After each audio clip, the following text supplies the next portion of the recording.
Today, we are waking up to who gets believed and who doesn't. Two women are standing in front of judges this month, two different states, two different murder cases. Now, there are three important threads woven throughout this episode. One, society still does not take a woman serious when she is suffering, whether it be mentally or physically. Two, sympathy in this country is not handed out evenly across races. And three, and let this one sit with you. Hold this tightest. Our attention is not passive. So, welcome to White Women Wake Up, everyone. Let's wake up. I'm Janelle. And I'm Karen. Each week, one of us brings a topic to the table, something we've been wrestling about, reading about, or noticing in our own lives. And the other reacts in real time. No scripts, no prep, just an honest conversation between a mother and a daughter spanning generations about what it means to wake up as white women in a world shaped by bias, power, and inherited patterns. We don't always agree, and it's not always comfortable, but we show up anyways. Let's wake up. Hey, Hi, Karen. How are you today? I'm good. How are you today? I'm good. I just have a lot. There's been a lot of different and disparate thoughts going on all week. Oh, okay. Tell me about them. Well, I don't know. Did you see the viral clip of that student at LSU? No, I don't think so. Oh my gosh, you and I are on such different algorithms. And I did check to see if this was fake because it was so outrageous. It felt fake. But a freshman at LSU, Louisiana State University, was in the student union building, a white freshman girl. She had a little black baby doll I did hear about that. attached to a rope with a noose, dragging it along the union. And it's just the picture of that. And so, there's been a lot of reporting on it. But it saddened me so because either, like, you know me, I'm a terrible read on people, and I like to come at people from the best intentions. So it makes me wonder, how was this young girl raised? Or who is she hanging out with right now that she actually feels that this behavior is okay? Well, There's no like, oh, well, it was an accident. I didn't think about it. That is so intentionally purposeful and damaging, like, disruptive. Anyways, it's really kind of shaken. Talk about our conversation last week about civility. Yes. There is nothing civil about what that woman did and demonstrated. Well, two kind of interesting things off of that. One, I heard a really interesting talking point the other day, and it was from, it was actually from a white creator, which I appreciated. And she said that, white people are not taught to grow up with self-awareness or not policing, but just, where they fit into society. Whereas people of color are constantly taught, okay, the consequences of their actions, in the sense of, if I wear a hoodie, like, how is this going to be perceived? If I am doing this, how is there going to be perceived? Like, it is constant indoctrination. And maybe that's not even the right word. It's just constant, No, it's so guidance from parents for people of color to constantly be self-aware of their situations. Yeah. Where white people are not grown up to be self-aware of how they present in society, essentially. It's so interesting that you should say that, because when I hear that at large, like in your conversation that you're saying it that way, I think about when I was growing up, but that self-awareness was always couched with church language, right? Like, how are you showing up? Are you a respectable young lady? Are you fitting within the normative patterns of your Christian community? And so there was, now we would call it purity codes or codes like that. And so has something changed as we've become more aware of how damaging that type of language has been? Have we forgotten to introduce just civil acts of My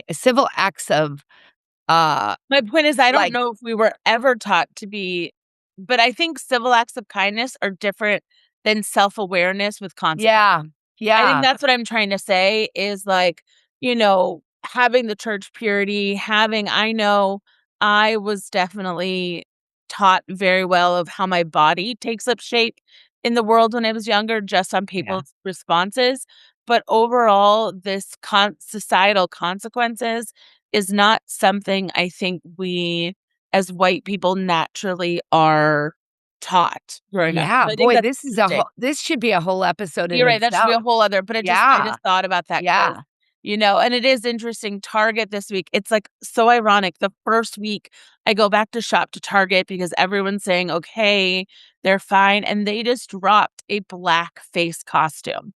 They dropped a costume that for anyone, it's the classic black face, like, clown, and they're calling Yeah. it a clown costume. It's been, taken off the site, I believe, but it's like the damage is still done. Well, How and this is could where no you don't one have oops, sorry. Oh, no, just how could no one have checked that and seen that? And being Because in you don't retail have representation at the table, well, and and what I was this gonna is say is the being in challenge. retail, I can see how it was probably a drop ship item, like, it probably didn't go into stores, and so what a drop ship item for someone is, like, online, you put up a bunch of items, they're actually sent directly from the vendor, and so I'm sure someone just put up a ton of online costumes, but the point is that there was still no second guessing when they saw that item. Like, that there was still no and usually dropship items don't have to go through the same approval process as if you're buying an item. Like, it's a little bit quicker. It was probably assistant buyer, an associate buyer who's doing the work, and now I'm not defending them at all. I can just Yeah. see how that would slip by with their ignorance, but it's still Well completely unexcusable also for the vendor to even have built a well, costume like this. I think it's education, right? Yes, it's ridiculous. We're taking, women's studies, we're taking, diversity studies out of our systems, and so people aren't gonna realize, like, this white woman trailing a black baby in a noose, her history should show that that's an incredibly racist Well, comment, and to be honest, and that whether that is well, different I'm than sure she she knows had it. to have known She that had. that was gonna spark controversy because there's no way she wouldn't drag there's no way she wouldn't have known that that You was a wonder if she was expelled. Didn't follow up on it, but I gotta right. tell you, that's hate language. Oh, Yeah, 100%. hate That is demonstration. that is hate language. Yeah, So, speaking of viral things, this is kind of where my topic goes into today, and I wanna clarify before we get into I'm talking about 2 murder cases, yeah, and I'm not gonna go very much into the details of the cases, 1, because I am not an expert on these in any ways, this is not a true crime podcast, so that is not I wanna talk more about the public response to some of these cases that were both happening around the same time. So the 2 cases are, the Lindsay Clancy case, which I'm sure a lot of you have heard about at this point, but then also the Keshia Golden case, which I would assume, given my research, not as many of you have heard about at this point. And so a quick overview so in 2023, January 2023, Lindsay Clancy, who is a labor and delivery nurse in Massachusetts, is accused of strangling her 3 children. mhm. And then while she sent her husband out to get takeout and medicine for the kids, she then is accused of jumping out a window. She survived but is paralyzed. And now she faces 3 counts of first-degree murder. And her defense is postpartum psychosis. And now there's a lot of discord online as this case is being done of like, wait a minute, there's some suspicion that actually the husband might have done it and it's not and she was just convinced into, admitting to the killings or all of that. And I'm not going to get into those, though I have very strong opinions on what I also think about that. And the husband's responsibility around this. But the point is, she is on trial for first-degree murder. Mm, The second one, in October 2022, Keshia Golden, who was 8 months pregnant at the time and just was, like, hours after her baby shower, her ex-boyfriend, who she had just a month prior put out a restraining order on him and had previously had 50 calls of domestic violence on him. He showed up at her house. He slammed her head into the counter and onto the fridge. She took a knife and she stabbed him in the leg. Her defense was that she was just trying to get him away. She hit an artery, actually. He bled out and died. And she is also charged with first-degree murder.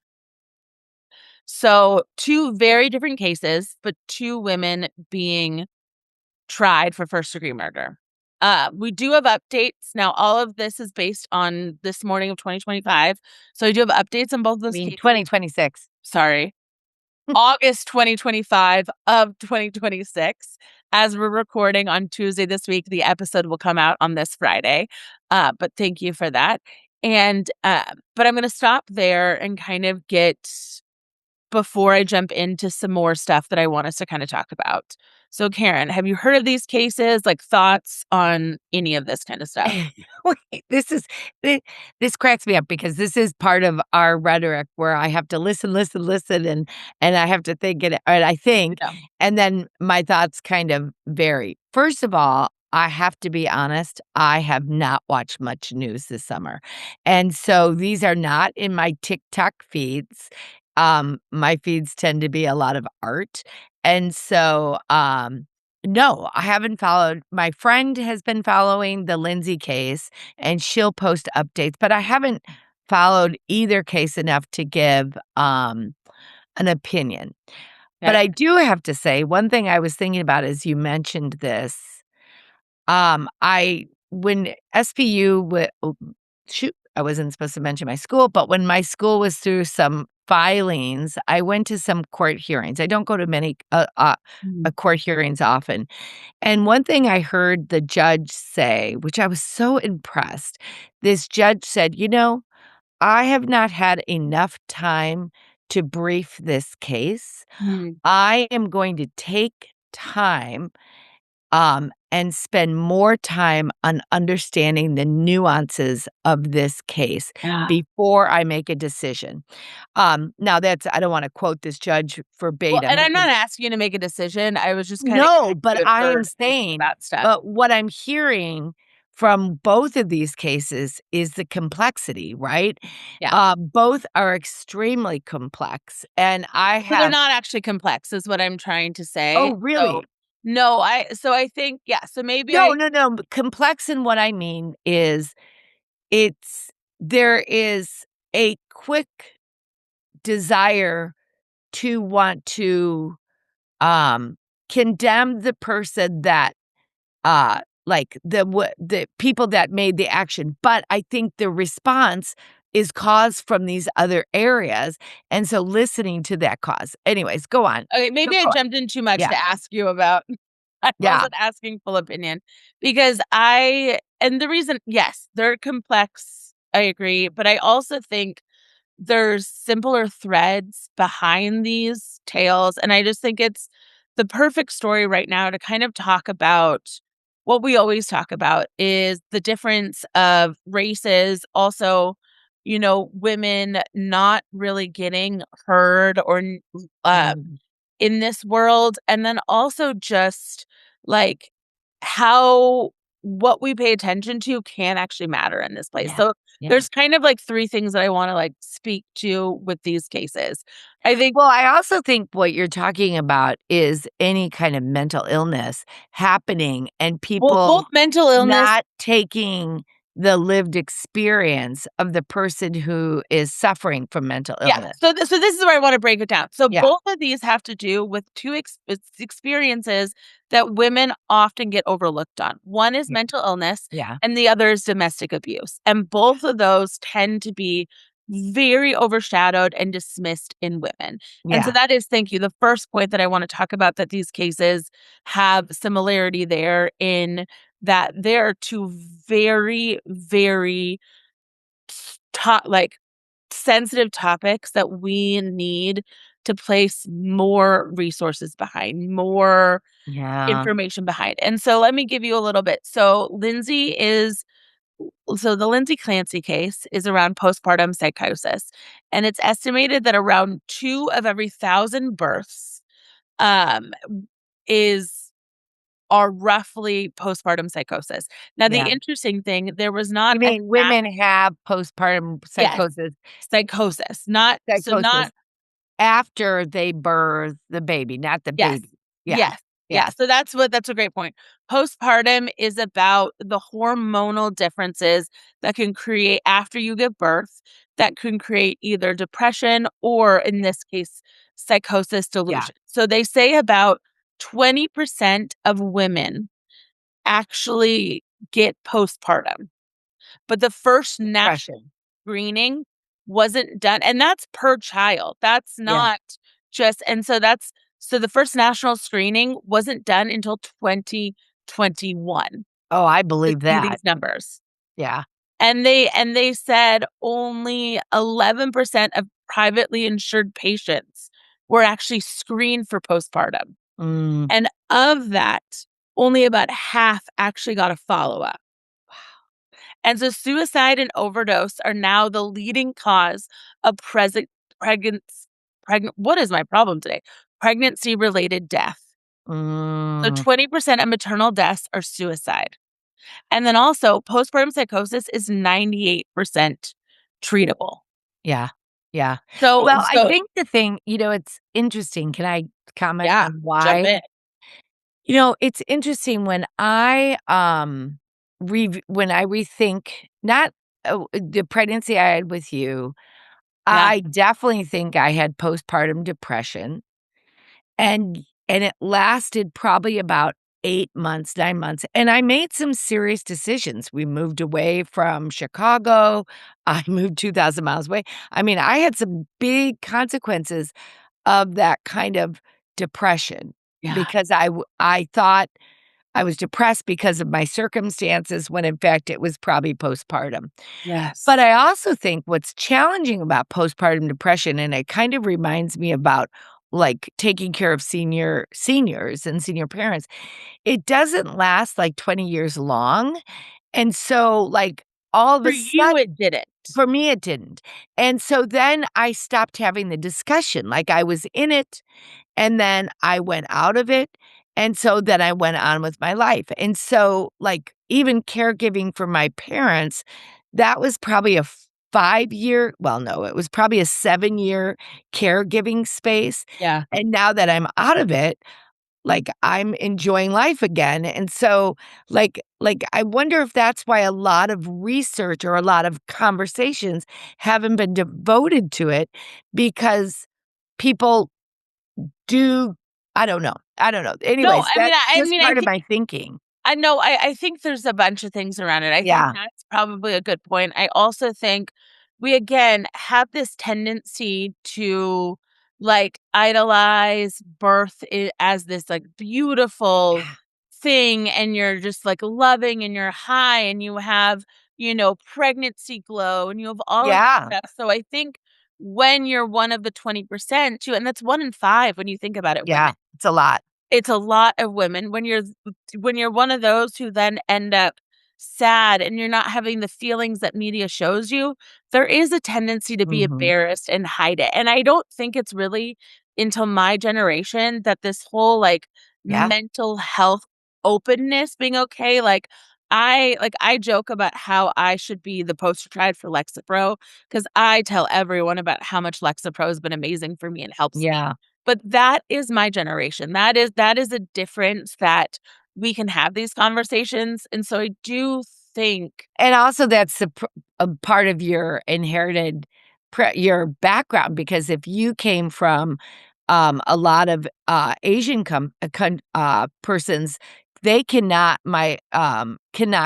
say it actually so they say Latina women are 57% less likely to actually even go to therapy or to Yeah, go get a diagnosis for postpartum, where yeah. Black women are 41% less likely to start Yeah, treatment. see? So So that's a statement of your yeah. privilege, right? Yes, totally. Yeah. But again, white women were still like, half of them didn't go and seek treatment and for the Oh, 20% who were even I didn't. diagnosed. I So didn't. so there is still a lot of this stigma, and I do think this is where Lindsay Clancy got a lot of outcry of support because it's like, "Oh my god, we understand what that's like. Yeah. We hear you." She, on the other hand, and again, I can't go into all the case details, tried over and over again, Mhm. different doctors, different outpatient. I think she even went to inpatient treatment. She did so many things, talked to so many people. So she was even vocal about Yeah. what is going on is not correct kind of thing. So that is part of her outcry. Now And the that's other also part of her story, yes. and this is actually what you were talking about is, like, when we have this story, why is it not believed? Yes. Yes. So then now I also want to talk about Keisha Golden. So Keisha Golden, same thing in domestic violence. Domestic violence are considerably one underreported and two when they are reported dismissed. I think given again her and they're dismissed for several reasons. A lot of times women take back the reports that they have done on domestic violence because we all understand the psychology of how love can keep you trapped. I also tend to think, though, a lot of women who have never been in abusive relationships have less empathy for Oh, women in yeah. domestic violence because they constantly think, "Just leave them. Just like, what are you doing?" And they don't understand the trap that happens in the toxicity. But also, on top of that, and this is what I found really interesting around patterns of domestic violence and actually leading to incarcerations, is Mhm. 86% of incarcerated women have been sexually violated, have reported lifetime sexual violence. 77% Mm. report intimate partner violence. So that is domestic violence. And 94% of these women prisons populations have a history of being physically and sexually abused. So 90% of women imprisoned for killing men have reputed abuse by those men. Yeah. So in other words, if this was a male incarceration, they may call it self-defense, but because it's a female incarceration, they're calling it, like, she chose to kill him. No, you're actually even missing the point there a Okay. little bit, is, like, Yeah. men's violence is it men's and I don't have the statistics right here, but men who are incarcerated, most of them have not been in domestic violence. Like, they have Yeah. not been the victims of domestic violence. Yeah. This is saying Do you know that stat? 86%. Be That's so interesting. That's 86% of all incarcerated women yeah. have been, like, And have been have been sexually abused, and yeah. 77% of them have been victims of domestic violence. Yeah. We can I can almost guarantee that well, I can guarantee the men's stats will be no near that majority, not even majority, Yeah. almost 100%, like, more than 2/3 of these women have been abusive domestic violence. And then Yeah. even more, 90% of women imprisoned for murder have been abused by those men who murdered them. Yeah. 90%. 90%. Yes, That's crazy. it's That's crazy crazy. because anyone knows, and we know we're not supposed to have revenge, but anyone knows it goes back to even a toddler. If they've been violated in some way, like someone steals their truck in the sandbox, they're frustrated, right? There's a violation that happened to their personal boundaries. So we know that human nature is such that when we've been violated and personally violated, whether it's through rape, domestic violence, or physical violence, there's a natural reaction to have a defense in this space. Yeah. So then I can't even find statistics easily for Yeah, men incarcerated who were abused. Like, the who thing is, abused. it's not It's even crazy. it's like So the point that you're saying is because you early on talked about this language of not believing a person's story. yeah. Where do you this Okay, is here's the thing. 3% of American men have been raped. So that's 3% of American men in general, not incarcerated men. wow. Wow. Whereas, like, so again, I Yeah, can't yeah, no, imagine you're not no, but the thing is, so why is it that we're not taking the these stories seriously? Like so then mental illness? I wanna go one step further before we get to that kind of thing on this topic. So, now that we've outlined those 2, domestic violence, postpartum, I also note that something very interesting in these cases, both of the prosecutors, so the people that have brought these charges on against these women, are women themselves. In Oh, fact, it is a Black woman who has brought on the charges against Keshia Golden, and what do people have you really mean a called black woman? Like a she's a black she prosecutor? yeah, she's a Black prosecutor, Okay. and then it's 2 white women against Lindsay Clancy. So I think what I find even more fascinating about these stories is it's not even prejudiced patriarchal men who are bringing these charges against these women, who are fighting.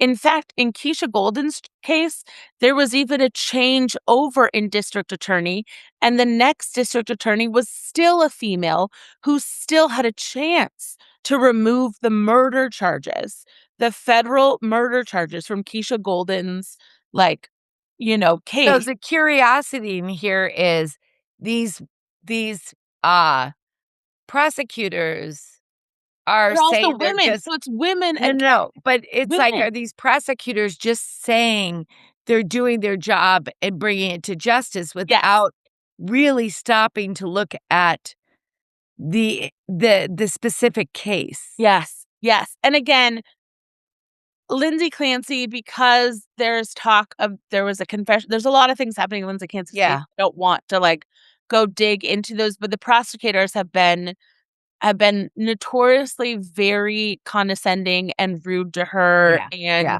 and so there's been interesting things in the case, but in the Keshia Golden case, there are so many opportunities to say this was self-defense against domestic violence. Yeah. There's not a need for a federal murder case, and so the fact that not only 1, but 2 women have continued to prosecute this against her is fascinating. Now Yeah, they do it's say and she's in Illinois, and so since 2016, Illinois has created a law that is supposed to let survivors get resentenced. So mhm. under the Illinois Resentencing Amendment, it's covering domestic violence and postpartum convictions, saying that, these women can be resentenced for murder, or these people can be resentenced for murder and brought to a lower conviction rate, because really, if it was, defense against domestic violence or defense or postpartum, Yeah, then there should be a it's kind of retake an on it. insanity plea instead. Exactly. Yeah. Now, so there's been at least 60 petitions filed, and Yeah. only 4 have received benefits, and Wow. those 4 have been white men. Wow.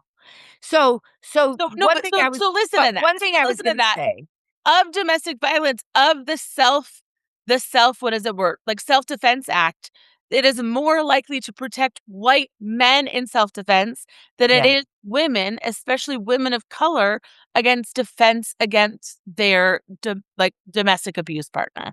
And So so yeah, can I jump in? yeah, sorry, So you can tell I'm passionate what about I this. think is so fascinating because as you were talking about these things, I was thinking, gosh, where's there an advocacy group that's stepping in to this story? Because again, we talk a lot about, a lot of this is so nuanced or so you know, it's coming from these different biases that we really need experts in the place, like, Kanisha needed an expert to talk with these people to say, "Here's what happens when someone's abused," right? Yeah, So here you're saying so I love that you're pointing out that some person, some group put it into law that we need to really reconsider these resentencing.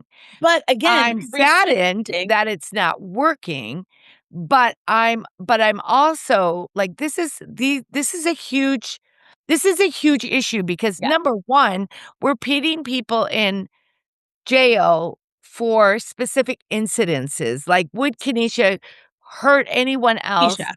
Keisha, would Keisha hurt anyone else that was not this domestic violence part. 100%. Like, she has 50 domestic abuse cases against this Yeah. man. She had filed a restraining order a month before, and So she the system has accidentally hit. really failed her.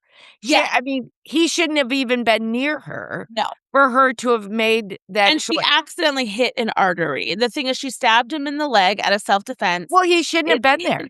I mean, that right there, the system failed her. So, okay, so I will say the update with her, and I still think it's a failure on the system, but it's better, is she did agree to a second plea deal yesterday. Yesterday was supposed to be Monday, the 25th was supposed to be the start of her trial. They had given her original plea deal to just plead guilty to murder and she would do no prison time. But they said no because she'd still have a federal crime on her Yeah. hand. And then, that she'll never get housing, she'll never get Oh, loans, yeah. all of that stuff. So, Alone. I mean, yeah. her life is a mess. So they came back and gave her another plea deal yesterday. She accepted the plea deal, and the plea deal brought it down to it's a not like an accidental misdemeanor of, manslaughter, and she is serving no prison and 2 years probation. And Okay. so, yes, people can still look at that as a win because in this circumstance, it is a win. But the Yeah. unfortunate part is she should have never been in this circumstance. Yeah. Like, the Yeah. thing is, she Yeah. still shouldn't have because also 24 months on probation, that is not fair to a woman, like, that is still being within the system that can, screw you over depending Yeah. on who her prohibition person like, all of those things, that's still putting her in a system that she should have never been a part Yeah. of, essentially. Yeah. And again, so that's why I go back to the fact of that 90% of women who are incarcerated for murder, it's because they murdered their domestic violent partner. Yeah. And Yeah. so it is just heartbreaking, It's for me to heartbreaking say. because yeah, it's It heartbreaking. shouldn't happen. All it shouldn't It happen. shouldn't happen, and Yeah. 67% of those women are women of color. Yeah. And Stefan, as we know, that's completely disproportionate to the 13% of women who are Well, people and are women of also what color you in the have to population. ask yourself, and I don't know, I haven't done any research on domestic partner violence, but if 67% are Black women or persons of color, what kind of help are white people getting to intervene in the space of domestic violence partners so that they don't end up killing their partner and they don't end up in jail? Because domestic violence is got to be the same Yeah. in all races. It's not Yeah. worse than any. I mean, domestic violence is it can't be worse in one race over the other, right? Yeah. It's part of, unfortunately, our human nature.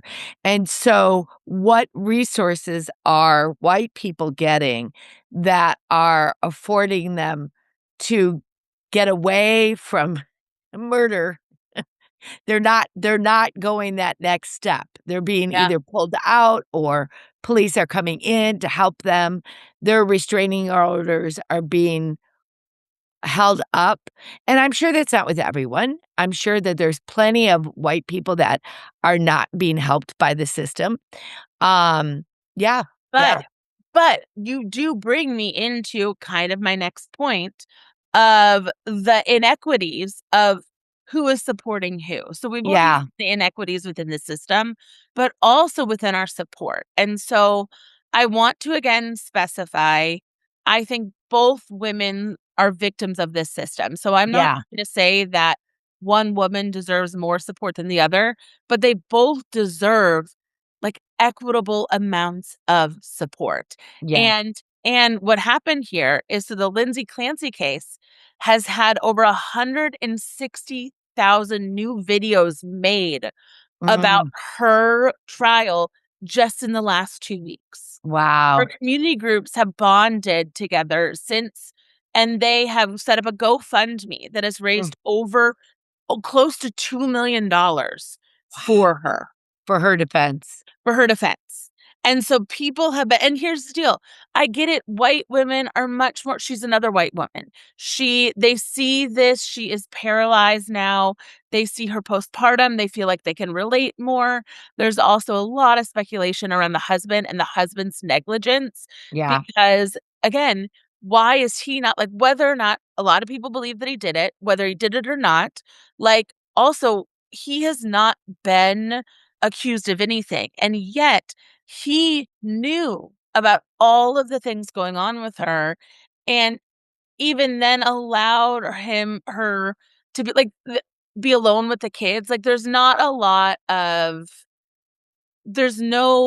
consequences on his part kind of Yeah. thing. And Well, and what I think is interesting, Janelle, and what I hear you saying is, here's 2 cases that are going on in the news that both, revolve around, women who are in tenuous circumstances, and the results may have been because of either mental illness or abuse. that's which yeah. And wait, and here again, a white woman is getting a lot of notoriety and a lot of publicity, and here a black woman, and I do think it now this is a whole different topic, but it goes back to media studies where we have been inundated with, poverty and low crime rates in so it's like But another. yes and no on this But one. I'm just In saying, this yeah. is why she's not getting the response, why Keshia's not getting the response.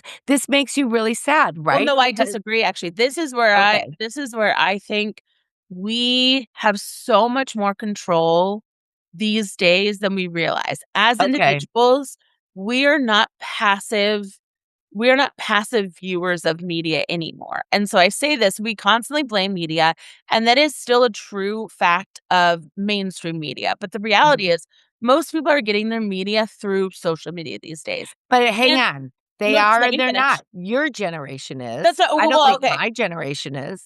No, they still say your generation is closer to half and half, not Okay, full kind of thing. And honestly, your generation, Lindsay Clancy hasn't really been on the news either. So my okay, point is, Keisha Golden, her case started in October 2022. She had a spot in the Chicago Sun Times. okay. She had Truth Out. There was Block Club Chicago, The Root, Grio, ABC, CBS, Fox. So a lot of community groups had posted, and then she didn't get a GoFundMe, but they did post $5,000 for her bond. Now, $5,000 versus 2 million, that's a big difference, clearly. Yeah. But then on August 18th, there was a rally at Daily Plaza. Oh, August wow. 18th this year. So 6 organizations carried it out. Moms United Against Violence and Incarceration, the Alliance in Support of Criminalized Survivors, Chicago Torture Justice, No New Prisons, Dare to Struggle Chicago, and the Illinois Network for Pretrial Justice. Go Her Chicago. her her defense lawyers, which were, what is pro bono defense lawyers, Mhm. they worked their they worked very hard. I was gonna say they worked their butt off, but they have worked very hard to get everything out there. Now, Yeah, the reason Lindsay Clancy has gotten notoriety isn't the news outlets, it's the viral social media. yeah. So this is where I'm talking about that we are not passive viewers anymore. I see what you're The saying. I see active what you're saying. viewership of people tweeting, of people re-talking about this, having speculations on the case, bringing up topics of postpartum, bringing up the true crime and all of this. All of this is what led her, because her GoFundMe, they started the GoFundMe for Lindsay in, like, 2023, I believe, but it Yeah, wasn't until July of this year that it reached, or even August of this year, that it reached close to 1 million. And so this is what I'm saying is we can blame the media for what it's trained us to do, but we are no longer these passive supporters. And I so really like what you're saying because part of me okay, if I hear this correctly, part yeah, of what you're saying is part of me like, again, I've avoided the news, and when I say avoided the news, it's mainstream media, right? Because it's so just depressing, but what you're saying is through my algorithms, in a weird kind of way, a positive way, through my algorithms, I can pull up more of this media that talks about injustice towards crimes and victims, and I can actually see some of these things going on. And one Yeah. of the things that I do love about your generation or this area is the idea that a lot of this becomes normalized, like postpartum depression becomes normalized, not in a way that we become complacent, but in a way that we feel comfortable talking about it. Yeah. And same thing with domestic violence, no longer are women afraid to say, "Hey, I was on a date. I did say no, but he pushed me, and now I that's a rape." And Mhm. I instead of my generation would have just said, "Wow, he was a creep," and never called it a Yeah. rape, even though we felt violated by the person that acted that way. No, no, no, Well, seriously, and when you're there's a talking about difference between actual rape and a creep. no, no, no, no, what I'm talking about is there is You mean definitely sexually an encounter, you still would have had, because I want you to identify there's a okay, difference so between in sexual my assault and generation, rape. we didn't talk about consensual sex Got it. at all, and so if you were in a position Yeah, you put with yourself in that a position. guy and it went too far, whether you said yes or no, you were still blamed because Yes, you were in that position. position with that Correct. partner. Nowadays, you all, and I really give this a lot of credit, if you say no and the person, the partner, or I hate to even call them a partner, but if the person keeps going, that's called rape or abuse. And so what I'm saying is I appreciate that that's more normalized. In my day, you would have It's it's written interesting them though, off as a creep or a but jerk. that's normalized. This is derailment, but I have to say this. That's normalized in my generation, but it's also still created a gap of misunderstanding. Oh, What I really absolutely. appreciate Oh, about the next generation is yeah, they're now teaching men about consent. They're not yeah, teaching women, just women, about consent, but it's now teaching men that yeah, they need to listen for consent. And so I can't wait for that generation to grow up, and I'm absolutely. hoping there'll be more No, connection yeah. and intimacy. But going back to the subject again about being an active participant in what you read, and it's about what we constantly talk about. It is always checking your biases, and the same thing happened to me. I was very deep in the Lindsay Clancy case, because I also, again, find a lot of this stuff very fascinating. I think some of the cases and add up, all of that. My true crime spidey senses have Yeah. gone off, that it took a couple creators for me to see, to be like, hey, if you're into Lindsay Clancy, I hope you give the same amount of support when Keisha Golden starts her trial on Monday. And Mm, I thought, oh my gosh, I haven't heard about this woman. Great. yeah, That is a good point. But it is interesting, because even my biases were like, not as interested in Keisha Golden, because it was not this true crime case. It was, we can all say that there were just different aspects about the case that internally I really didn't have the same connections to. And so it was harder for me to relate to it. And so I even could see me having to check my biases over and over again, make sure I actually stayed and listened to the posts about Keisha Golden, so the algorithm would, keep feeding that out to people. But again, that takes effort when we want to give equitable spaces to yeah, both of these type of cases. yeah, And so I have a couple other statistics that I really wanna, get through, before we probably wrap up here, just to kinda, again, level set us on, you've probably heard these before, but they're never bad to hear again, but level set us on these disconnects. So, in 325 adults rated Black in a study done, in 2017, 325 adults rated Black girls as needing less nurturing, mm. less protection, less support, and less comfort than white girls of the same age, Oh, especially in reference to knowing more about adult and sexual topics. that The breaks my largest heart. gap was between ages 5 and 14. Mm, More now, I know it's awful. We tend to think of these white women, I mean, these not white, again, struggling with the words today. We tend to think of these Black women as stronger, as more intentional, these white women as helpless and innocent. And again, I think both Lindsay and Keshia have threads of domestic violence. Clearly, Keshia does, but Lindsay, it seems like it.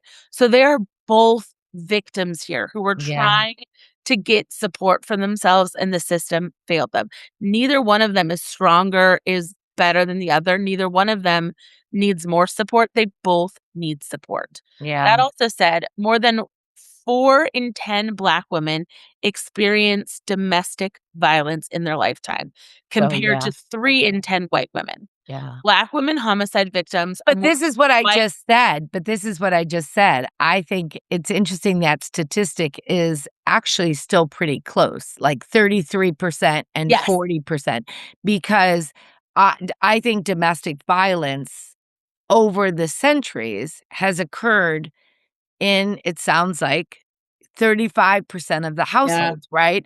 And so, I don't think that's unique to one particular race. I think that's the human race. And so then how are both Yes. all these different races being supported? Yeah. So what okay, one more and then God, there's just so much here. But also one more is, and this is also women needing to support women, but women who kill their partners. Again, remember, 90% of women Yeah. who kill their partners have experienced domestic violence against their partners. Yeah. They serve an average of 15 years, Wow. while men who kill their female partners serve an average between 2 and 6 years. Yeah. And Or often, and they're most of those men, and only men who rape 2% of women. those men have reported domestic violence against their partner. Yeah. So it's just these systems are not, they're Yeah. continually not brought for us. And then I have okay, one final thing to note before we get into our closing statement. And it was about checking your bias and also stepping outside of your own perspective. Is there's a really interesting commercial that's been out. It's been like on my streaming services, and it's for a local hospital here, I won't say names, and their cancer department. I think it actually is even about breast cancer. And the commercial is this doctor. She's an oncologist who she's hiking, and she said, when I got diagnosed with breast cancer, I thought to myself, why me? This isn't fair. I love the outdoors. I'm active.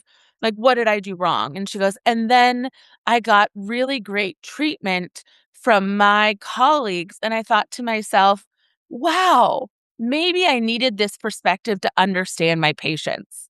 And that commercial, first of all, I can't believe they even thought that was a great commercial, because Yeah. all it said to me was that you lack empathy. Like, Yeah, the doctor because lacked empathy you have completely, yeah. worked on hundreds, probably thousands of cancer patients, but yet because you never had cancer, like when you got it, you like it clearly there was an empathy gap there. And I think that was just Mhm. so fascinating to me because again, I think this is what happens in these cases is postpartum depression, a white woman who's helpless seems to be easier for us to connect to than domestic violence in Yeah. a less affluent area. Lindsay Clancy was very affluent, and so there's these empathy gaps there still when it comes to situations. And so I really It's encourage. interesting. You use the language of checking my bias. Yeah. Maybe we need to check our empathy gaps, right? Yeah, our EQ. Well, and they do Yes. say this is another subject, another topic, but they do say with the rise of 2020, our empathy, ability to empathize has gone down Yeah. dramatically. Yeah, Yes. Yes.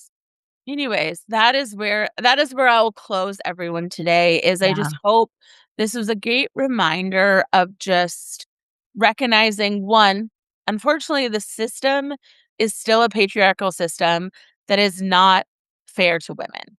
But yeah, within that, as we go down that funnel, it is even less supporting of women of color. yeah, And so our role as women is to uplift all women yeah. together to an equitable space and pay attention to that. And then also, hopefully reminding everyone that your voice does matter in this. Like, we are not in a world now where your voice is silenced. You are not passive anymore by how you scroll and your patterns. It is just as active as a lot of other things that you can be doing. So be aware of what is on your feed. And thank you. Thank Wow, thank you you, for Janelle. That was coming great. to White Women Wake Up or listening.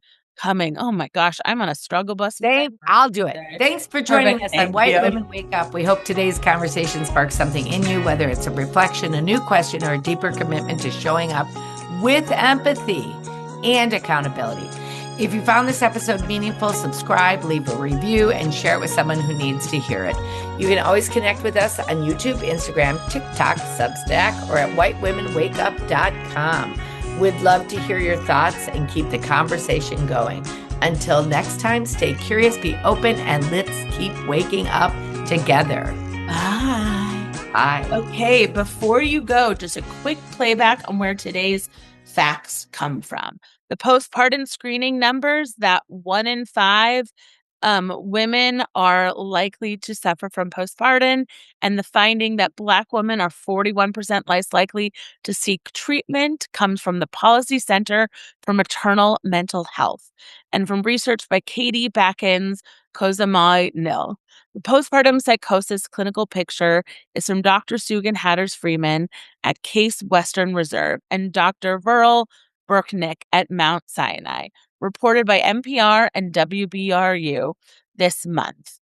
The research on adults seeing Black girls as needing less protection in girlhood, interrupted by Rebecca Epstein, Jamila Blake, and Thalia Gonzalez at Georgetown Law.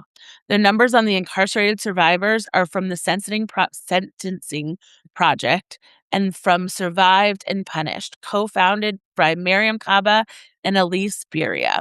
And Keshia Golden's case was carried on for 4 years by Truth Out, Block Club Chicago, and the Chicago Sun-Times, and by Moms United Against Violence and Incarcerations. All of these are linked in the show notes, and thank you again for listening, and keep on waking up. Bye.